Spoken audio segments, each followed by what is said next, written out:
Hello students, स्वागत है आपका मेरे इस यूट्यूब चैनल पर। इस वीडियो में हम पढ़ेंगे कक्षा 10वीं का विज्ञान का पाठ 9, जिसका नाम है प्रकाश, परावर्तन और अपवर्तन। ये पाठ 9 का भाग 2 है। भाग 1 में हमने देखा था परावर्तन हम किसे कहते हैं, कैसे उत्तल और अवतल दर्पणों से परावर्तन होता है, और फिर उत्तल और अवतल दर्पण के उपयोग देखे थे हमने। यहाँ पर हम पढ़ेंगे कांच की स्लैब से अपवर्तन, अपवर्तन के नियम, उत्तल और अवतल लेंस, कार्तियन चिन्ह परिपाटी, दर्पण और लेंस सूत्र, आवर्धन और लेंस की शक्ति। हम सभी ने अनुभव किया है कि जब हम एक पेंसिल को पानी से भरे कांच के ग्लास में रखते हैं तो वह पानी की सतह पर तिरछी या मुड़ी हुई नजर आती है। यह होता है प्रकाश के अपवर्तन के कारण। समझते हैं अपवर्तन किसे कहते हैं। जब प्रकाश दो अलग अलग पारदर्शी माध्यमों से गुजरता है तो वह दिशा बदलता है। इसे प्रकाश का अपवर्तन कहा जाता है। प्रकाश दिशा बदलता है क्योंकि प्रकाश की गति विभिन्न माध्यमों में अलग अलग होती है। इसे अच्छी तरह से समझने के लिए हम क्लास 10th का एक प्रैक्टिकल करते हैं, ग्लास स्लैब से प्रकाश का अपवर्तन। इसके लिए लेते हैं हम ग्लास स्लैब। ग्लास स्लैब एक पारदर्शी ठोस घनाभ है। घनाभ ऐसी ही आकृति होती है जैसे एक ज्योमेट्री बॉक्स आपका, या फिर एक कमरा जिसमें 4 दीवारें हैं जो फर्श और छत से अभिलंब बनाती है। तो इस ग्लास स्लैब को हम रखते हैं ड्राइंग बोर्ड पर। ड्राइंग बोर्ड पर हम लगाते हैं एक कागज की ड्राइंग शीट, और फिर हम इस ग्लास स्लैब का पेंसिल से रूपरेखा खींच देते हैं ABCD। इसके बाद इसके ऊपर लगाते हैं हम 2 ऑल पिन कागज के ऊपर PQ, जिनके बीच की दूरी कम से कम 5 सेंटीमीटर हो, और यदि PQ को एक रेखा से जोड़ा जाए तो यह AB फलक के ऊपर एक कोण बनाए। अब AB फलक के विपरीत फलक CD से हम PQ के प्रतिबिंब को देखेंगे और 2 और ऑल पिन लगाएंगे P', Q', इस तरीके से कि ये दोनों ही पिन P और Q की सीध में हो। अब इसके बाद हम कांच के स्लैब को कागज पे से उठा देंगे। PQ को हम पेंसिल से जोड़ेंगे ताकि वो AB से आकर टकराए एक बिंदु पर, जिस बिंदु को हमने नाम दिया O। इस बिंदु O पर हम अभिलंब बनाएंगे। दूसरी तरफ P', Q' को भी हम पेंसिल से जोड़ देंगे, जिससे वो CD फलक से आके टकराए एक बिंदु पर, जिसे हमने नाम दिया O'। इस O और O' को भी हम पेंसिल से जोड़ देंगे, और O' पर भी हम बनाएंगे एक अभिलंब। PQ किरण को हम कहते हैं आपतित किरण। आपतित किरण अभिलंब के साथ जो कोण बनाती है उसे कहते हैं आपतन कोण, और इसे हम इंग्लिश के लेटर I से दर्शाते हैं। ऐसे ही OO' किरण को हम कहते हैं अपवर्तित किरण, और अपवर्तित किरण और अभिलंब के बीच में जो कोण बनता है उसको हम कहते हैं अपवर्तन कोण, और इसे हम इंग्लिश के लेटर r से दर्शाते हैं। P', Q' से मिलने वाली रेखा को हम कहते हैं निर्गत किरण, और इसके और अभिलंब के बीच में जो कोण बनता है उसे हम कहते हैं निर्गत कोण, और इसे हम इंग्लिश के लेटर E से दर्शाते हैं। सभी कोणों, आपतन कोण, अपवर्तन कोण और निर्गत कोण को हम D से नापते हैं। हम ये देखते हैं कि अपवर्तन कोण आपतन कोण से कम है, निर्गत कोण अपवर्तन कोण से ज्यादा है, आपतन कोण और निर्गत कोण बराबर है। ये इसलिए होता है क्योंकि आपतित किरण विरल माध्यम से सघन माध्यम की ओर गति कर रही है, इसलिए प्रकाश किरण अभिलंब की तरफ स्थानांतरित होती है, क्योंकि सघन माध्यम में प्रकाश की गति कम हो जाएगी, इसलिए वह अभिलंब की तरफ मुड़ जाती है सीधी जाने की बजाय। जब अपवर्तित किरण ग्लास स्लैब से बाहर आती है तो प्रकाश किरण फिर से एक सघन माध्यम से विरल माध्यम में आती है, इसलिए यह सीधी जाने की बजाय अभिलंब से दूर चली जाती है। आप देख सकते हैं यहाँ पे ये सीधी नहीं जाके, निर्गत किरण कौन सी है हमारी, ये वाली है, तो ये अभिलंब से दूर हो रही है क्योंकि ये अब विरल माध्यम में आ गई, तो इसकी गति अधिक हो गई। निर्गत किरण आपतित किरण के समानांतर है, लेकिन ये अपने पथ से स्थानांतरित होकर थोड़ी दाईं तरफ चली जाती है। इसे पार्श्विक विस्थापन कहा जाता है।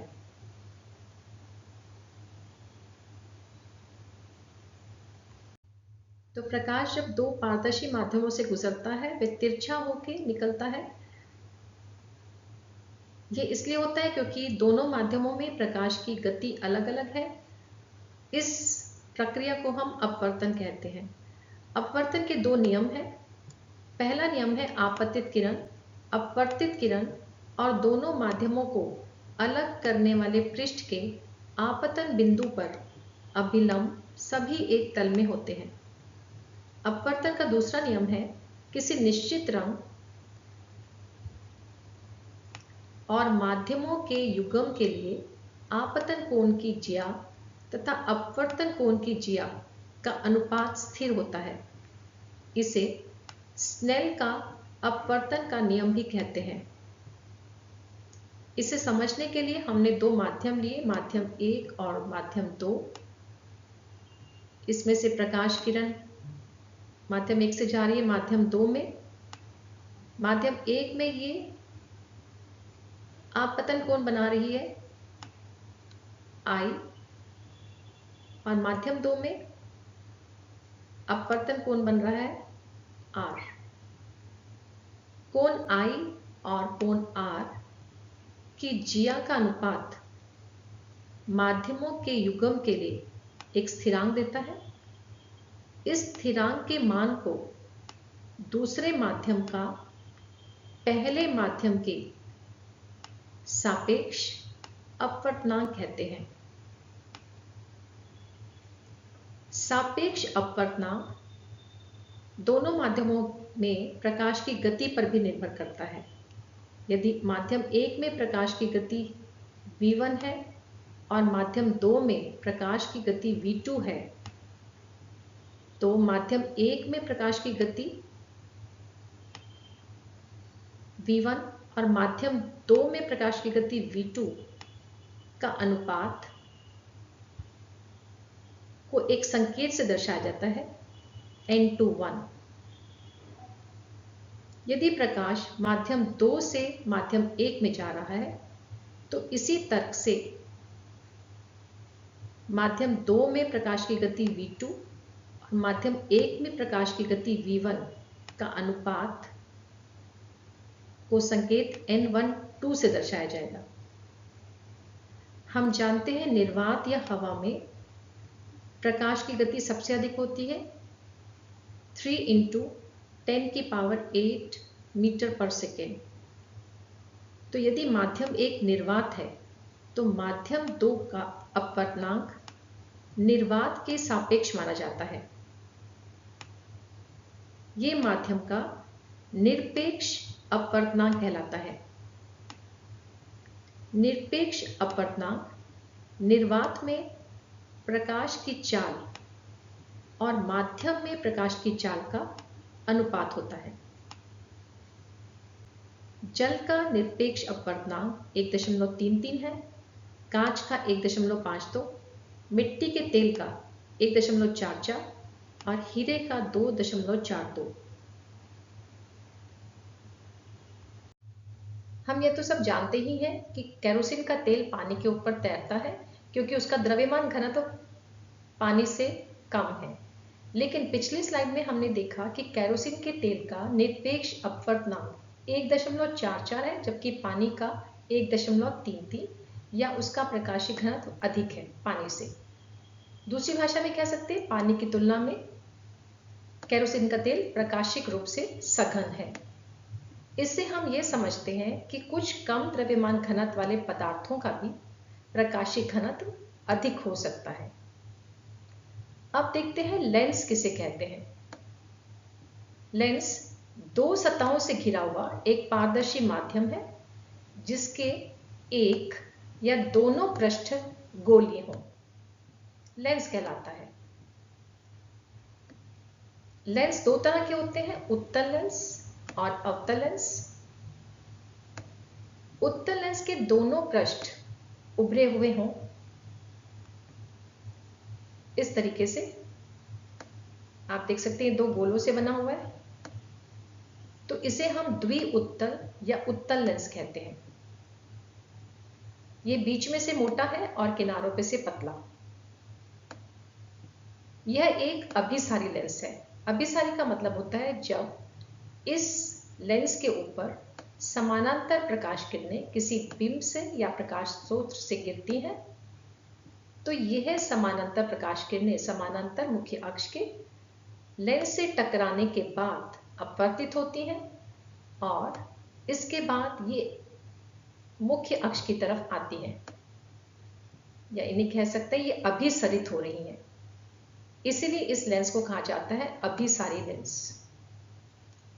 अवतल लेंस के दोनों पृष्ठ अंदर की ओर वक्रित होते हैं या मुड़े हुए होते हैं। आप देख सकते हैं ये भी दो गोलों का बना हुआ है और इसके दोनों पृष्ठ अंदर की तरफ मुड़े हुए हैं, इसीलिए बीच में से पतला और किनारों पे से मोटा है। इस लेंस को हम द्विअवतल या अवतल लेंस कह सकते हैं। यह एक अपसारी लेंस है। अपसारी का मतलब जब समानांतर प्रकाश किरणें इस लेंस के ऊपर गिरती हैं तो प्रकाश किरणें लेंस के ऊपर गिरने से अपवर्तित होंगी और इसके बाद ये विचलित होंगी या अपसरित होंगी या मुख्य अक्ष से दूर जाएंगी। क्योंकि ये मुख्य अक्ष से दूर जा रही हैं, ये पीछे की तरफ प्रकाश स्रोत की तरफ मुख्य अक्ष से मिलती हुई नजर आती हैं, इसलिए इस लेंस को अपसारी लेंस कहा जाता है। इसी पाठ के भाग 1 में हमने दर्पण के आरेख में कुछ शब्दों को सीखा था। यहाँ पे सीखते हैं कुछ और शब्द जो लेंसों में प्रयोग होते हैं। जैसे लेंस का जो केंद्र होता है उसको हम प्रकाशिक केंद्र कहते हैं और उसे हम O से निरूपित करते हैं। उत्तल लेंस के ऊपर जब समानांतर प्रकाश किरणें हमारी अनंत पे रखे प्रकाश स्रोत से आती हैं और जब उसके ऊपर गिरती हैं ये प्रकाश किरणें, तो ये प्रकाश किरणें लेंस से टकराने के बाद अपवर्तित होती हैं, क्योंकि लेंस से पारदर्शी माध्यम है, तो उसके अंदर से निकलने के बाद ये मुड़ जाएंगी, तिरछी हो जाएंगी और अगर ये प्रधान अक्ष की तरफ आती हैं तो हम कहते हैं प्रकाश किरणें अभिसरित हो रही हैं। और ये प्रधान अक्ष पे आके जहां पे टकराती हैं वहां पर इस लेंस का फोकस है, जिसे हम मुख्य फोकस कहते हैं। क्योंकि इस उत्तल लेंस के दो भाग वक्रित हैं, तो इसके फोकस भी दो हो सकते हैं। इसी तरीके से जब अवतल लेंस पर किसी प्रकाश स्रोत से समानांतर प्रकाश किरणें आके गिरती हैं, तो क्योंकि अवतल लेंस पारदर्शी माध्यम है, प्रकाश किरणें इससे अपवर्तित होंगी। टकराने के बाद ये प्रधान अक्ष की तरफ ना आके प्रधान अक्ष से दूर जाती हैं या विचलित होती हैं, या दूसरी भाषा में हम कह सकते हैं ये अपसरित होती हैं। ऐसा महसूस होगा कि अपसरित किरणें पीछे मुख्य अक्ष पर कहीं जाकर मिलेंगी। इसे हम अवतल लेंस का मुख्य फोकस कहते हैं। इस अवतल लेंस के भी क्योंकि दो भाग वक्रित है, इसलिए इस अवतल लेंस के भी दो फोकस होंगे, एक बाईं तरफ और एक दाईं तरफ। जैसे हमने देखा था दर्पण में बिंब की अलग अलग स्थिति से प्रतिबिंब की प्रकृति, साइज और स्थिति निर्भर करती है। वैसे लेंस में भी बिंब की स्थिति पर निर्भर करती है प्रतिबिंब की स्थिति, साइज और प्रकृति। तो लेंस में बिंब की अलग अलग स्थिति पर आरेख पढ़ने से पहले हम पढ़ते हैं लेंसों में प्रतिबिंब निर्माण के नियम। ये वैसे ही हैं जैसे हमने दर्पण में पढ़ा। पहला नियम है मुख्य अक्ष के समानांतर किसी बिंब से आने वाली प्रकाश किरणें उत्तल लेंस से अपवर्तन के बाद लेंस के दूसरी ओर स्थित मुख्य फोकस से होकर गुजरती हैं। आप यहाँ पर देख सकते हैं ये प्रकाश किरण जो समानांतर है मुख्य अक्ष के, ये लेंस से टकराती है और फिर अपवर्तित होती है, यानी दिशा बदलती है, और ये फिर मुख्य अक्ष की तरफ आकर फोकस से गुजर रही है। इसी तरीके से अवतल लेंस में मुख्य अक्ष के समानांतर किरणें एक ही ओर स्थित मुख्य फोकस से विचलित होती हुई प्रतीत होती हैं। आप यहां पर देख सकते हैं समानांतर प्रकाश किरण आई, यह अपवर्तित हुई या विचलित हुई, अपसरित हुई और ये मुख्य अक्ष से दूर गई। तो ये मुख्य फोकस से जो बिंब की तरफ ही है हमें आती हुई प्रतीत होती है। दूसरा नियम है मुख्य फोकस से गुजरने वाली प्रकाश की किरणें अपवर्तन के बाद लेंस के मुख्य अक्ष के समानांतर हो जाएंगी। अब ये फोकस से गुजर रही थी प्रकाश किरण, लेंस से टकराई, अपवर्तन हुआ और ये मुख्य अक्ष के समानांतर हो गई। ऐसे ही अवतल लेंस में भी प्रकाश किरण जो फोकस से आती हुई प्रतीत हो रही थी हमें या गुजरती हुई प्रतीत हो रही थी, यह किरण लेंस से टकराने के बाद मुख्य अक्ष के समानांतर हो गई। तीसरा नियम है लेंस के प्रकाशिक केंद्र से गुजरने वाली प्रकाश किरण। यहां पे लेंस में हम इस लेंस के केंद्र को प्रकाशिक केंद्र कहते हैं। तो इससे गुजरने वाली प्रकाश की किरण अविचलित रहती है। आप देख सकते हैं उत्तल लेंस में प्रकाश किरण प्रकाशिक केंद्र से गुजर रही है और सीधी निकल रही है, अविचलित है। ऐसे ही अवतल लेंस में प्रकाशिक केंद्र से गुजर रही है, ये अविचलित है और सीधी निकल रही है। तो ये तीनों नियम को हमें ध्यान रखना है लेंसों में आरेख बनाते समय। लेंस के प्रतिबिंब निर्माण के नियम के बाद देखते हैं उत्तल लेंस में प्रतिबिंब निर्माण जब हम बिंब को अलग अलग स्थिति पर रखते हैं। उससे पहले यहां पर देखते हैं इस लेंस के दो गोली पृष्ठ हैं, इसलिए इस लेंस के दो वक्रता केंद्र होंगे जिसे हम C1 और C2 से निरूपित करते हैं,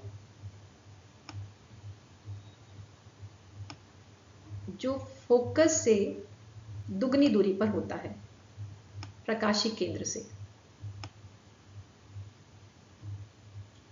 तो पहला स्थिति हम लेते हैं जब बिंब है हमारा अनंत पर। अनंत से आने वाली प्रकाश किरणों को हम समानांतर मानते हैं मुख्य अक्ष के, और यह लेंस से अपवर्तन के बाद आती हैं मुख्य अक्ष की तरफ और जुड़ जाती हैं उसके फोकस पर। क्योंकि ये प्रकाश किरणें अपवर्तन के बाद फोकस पर जुड़ रही हैं, इसलिए प्रतिबिंब का आकार हुआ बिंदु ये वास्तविक है क्योंकि इसे स्क्रीन पर लिया जा सकता है, ये उल्टा है और ये F पर है। उल्टे का अर्थ होता है यदि हमारा बिंब की आकृति ऐसा था, ऊपर की तरफ तीर का निशान, तो हमें प्रतिबिंब मिलेगा नीचे की तरफ तीर का निशान। इसे कहा जाता है उल्टा प्रतिबिंब। दूसरी स्थिति में हमने बिंब को रखा 2F से परे, 2F मतलब C से परे। एक प्रकाश किरण ली हमने जो मुख्य अक्ष के समानांतर है, वह लेंस से अपवर्तन के बाद गुजरेगी फोकस से, ये नियम हमने पढ़ा था। दूसरी प्रकाश किरण ली हमने जो लेंस के प्रकाशिक केंद्र से गुजर रही है, ये अविचलित आती है और दोनों प्रकाश किरणें अपवर्तन के बाद जहां मिलती हैं वहां पर मुख्य अक्ष से बनता है हमारा प्रतिबिंब। आप देख सकते हैं ये प्रतिबिंब छोटा है, उल्टा है, वास्तविक है क्योंकि इसे स्क्रीन पर लिया जा सकता है, और ये F और C के बीच में है।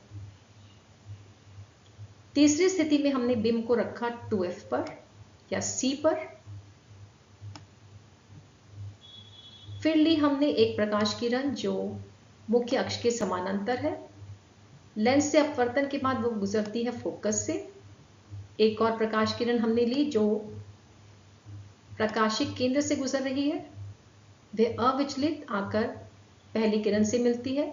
जहां पर ये दो किरणें मिलती हैं वहां पर हम मुख्य अक्ष से बनाते हैं प्रतिबिंब। ये बिंब C पर ही बनता है, यानी जहां पर हमारा बिंब था बिल्कुल उतनी ही दूरी पर लेंस के दूसरी तरफ बनता है हमारा समान आकार का प्रतिबिंब। ये उल्टा है, वास्तविक है, स्क्रीन पर लिया जा सकता है, और C पर है या 2F पर है। चौथे स्थिति में हमने बिंब को रखा F और 2F के बीच में, यानी C और F के बीच में। एक प्रकाश किरण बिंब से आती हुई समानांतर जो लेंस से अपवर्तन के बाद फोकस से गुजरती है। दूसरी प्रकाश किरण जो प्रकाशिक केंद्र से गुजर रही है अविचलित। जहां पर ये दोनों मिलती हैं वहां पर बनता है हमारा प्रतिबिंब। आप देख सकते हैं प्रतिबिंब बड़ा हो गया। हम इसे बनाते हैं मुख्य अक्ष से। ये वास्तविक है क्योंकि स्क्रीन पर लिया जा सकता है, उल्टा है और C या 2F से परे है। पांचवें आरेख में हमने बिंब को रखा F पर। फिर एक प्रकाश किरण बिंब से आती हुई जो समानांतर है मुख्य अक्ष के, अपवर्तन के बाद लेंस के दूसरी तरफ फोकस से गुजरती है। दूसरी प्रकाशिक किरण प्रकाशिक केंद्र से गुजरती है अविचलित।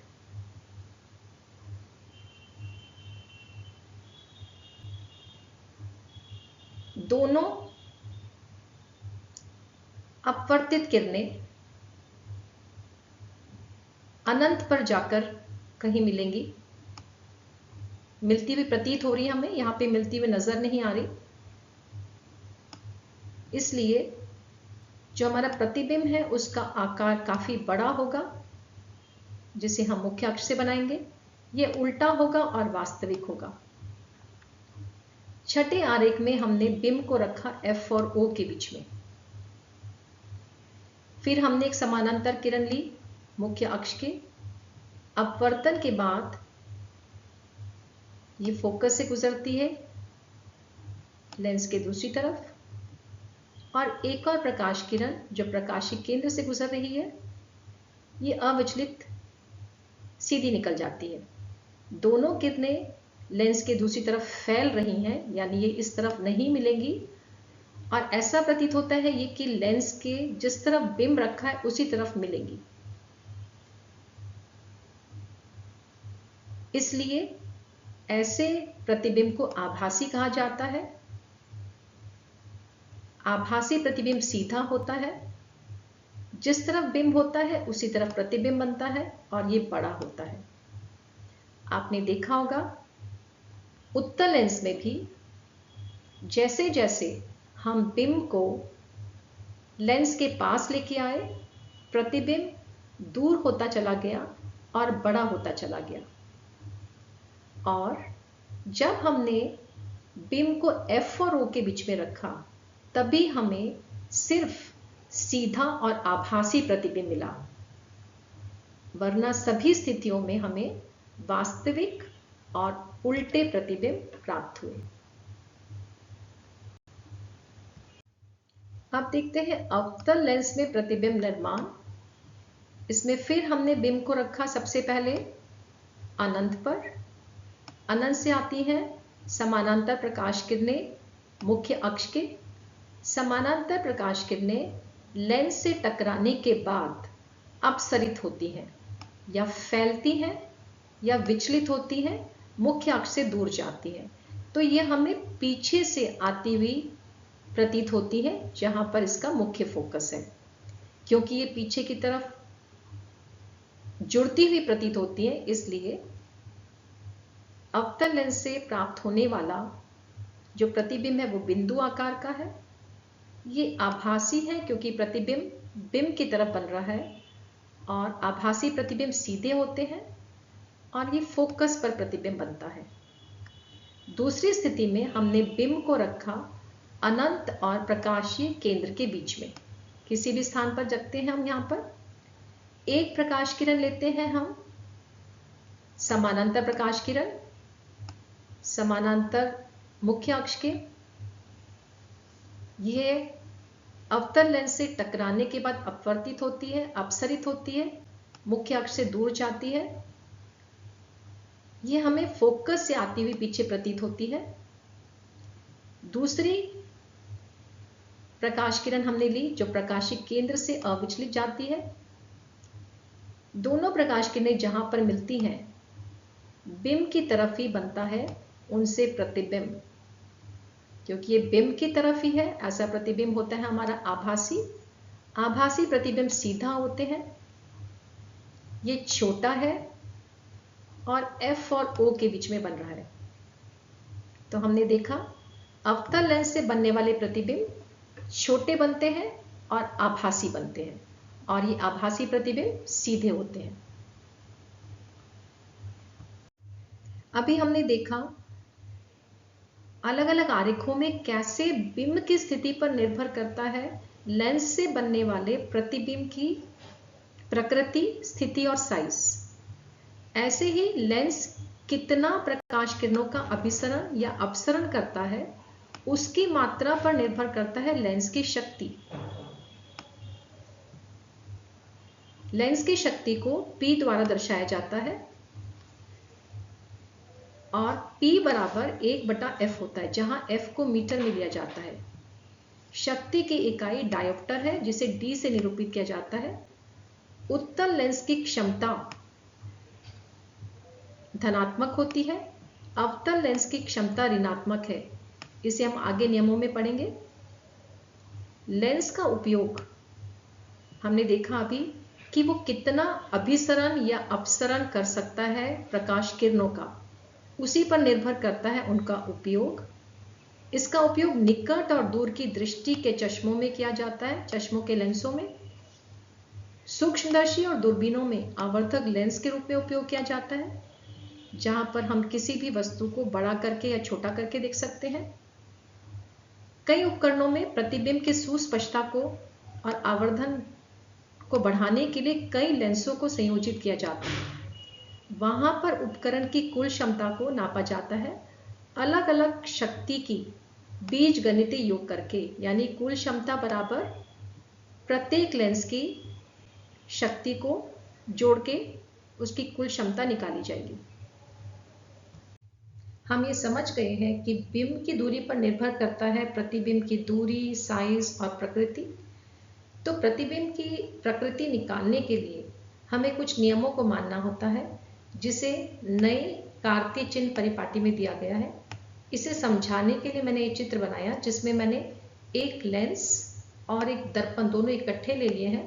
हम जानते हैं कि दर्पण का जो केंद्र है उसे हम ध्रुव कहते हैं और P से निरूपित करते हैं, जबकि लेंस के केंद्र को हम प्रकाशिक केंद्र कहते हैं, उसे O से निरूपित करते हैं।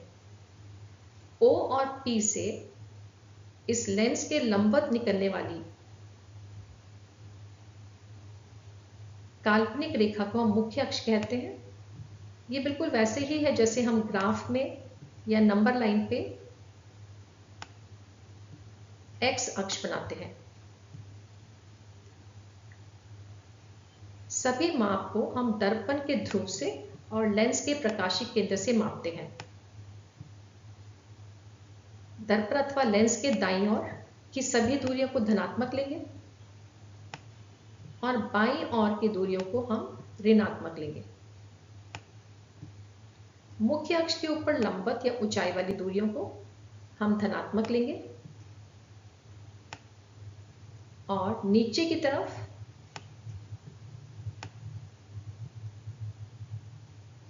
दूरियों को हम ऋणात्मक लेंगे। बिंब को हमेशा दर्पण या लेंस के बाईं ओर रखा जाता है, तो ये दूरी हमारी बिंब की हमेशा कैसी रहेगी? ऋणात्मक होगी। बिंब की दूरी को हम इंग्लिश के स्मॉल लेटर u से दर्शाते हैं। दर्पण और लेंस दोनों के आरेखों में देखा, जब हम बिंब की दूरी को बदलते हैं तो प्रतिबिंब की दूरी भी बदलती है। इसका मतलब बिंब दूरी, प्रतिबिंब दूरी और फोकल लंबाई के बीच में संबंध है। इस संबंध को हम दर्पण और लेंस सूत्र से व्यक्त करते हैं। दर्पण का सूत्र होता है 1/v जमा 1/u बराबर 1/f, जहां पर v है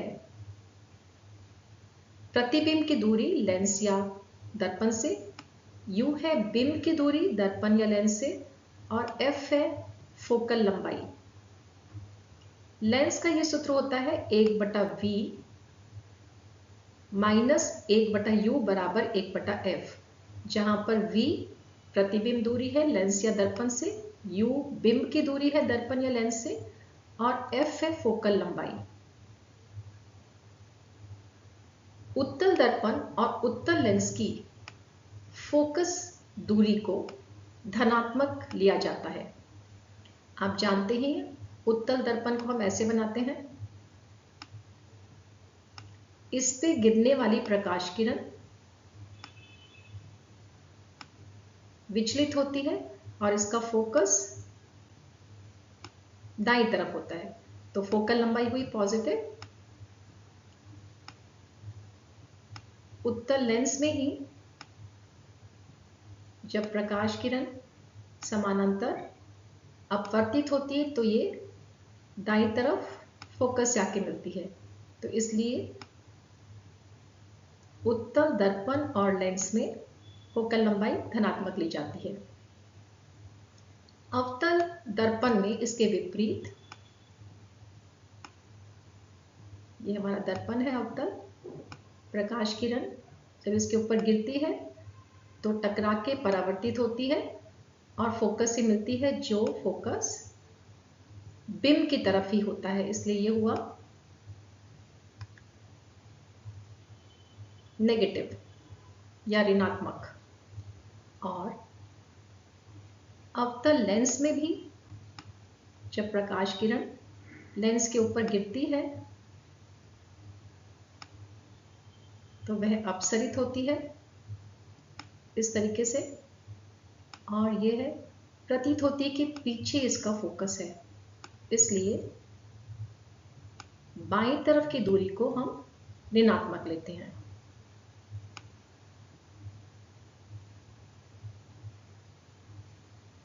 एक दर्पण या लेंस बिंब को कितना बड़ा या छोटा करता है वह उसके आवर्धन से नापा जाता है। आवर्धन को m द्वारा निरूपित किया जाता है। आवर्धन बिंब की ऊंचाई से प्रतिबिंब की ऊंचाई का अनुपात है। प्रतिबिंब की ऊंचाई को हम h डैश और बिंब की ऊंचाई को हम h से लेते हैं। हम जानते हैं कि प्रतिबिंब की ऊंचाई और बिंब की ऊंचाई उनकी दर्पण या लेंस से दूरी पर भी निर्भर करती है, इसलिए यह अनुपात v और u के बराबर भी है। तो दर्पण के लिए हम लेते हैं उसे -v/u और लेंस के लिए हम लेते हैं उसको v/u, आवर्धन को। आवर्धन का माप यदि धनात्मक संकेत दर्शाता है, इसका मतलब प्रतिबिंब आभासी है, और यदि ऋणात्मक आता है इसका मतलब प्रतिबिंब वास्तविक है। वास्तविक प्रतिबिंब उल्टे होते हैं। m यदि हमारा 1 आता है h डैश और h को भाग करने के बाद, इसका मतलब प्रतिबिंब बिंब के आकार के बराबर है। यदि m 1 से छोटा आता है तो प्रतिबिंब छोटा है बिंब से, यानी m की संख्या 0.98, 0.57, 0.67 1 से छोटी होगी। ऐसे ही यदि हमारा m 1 से बड़ा आता है 1.1, 1.2, 1.98, 2, 3 तो प्रतिबिंब बिंब से बड़ा है।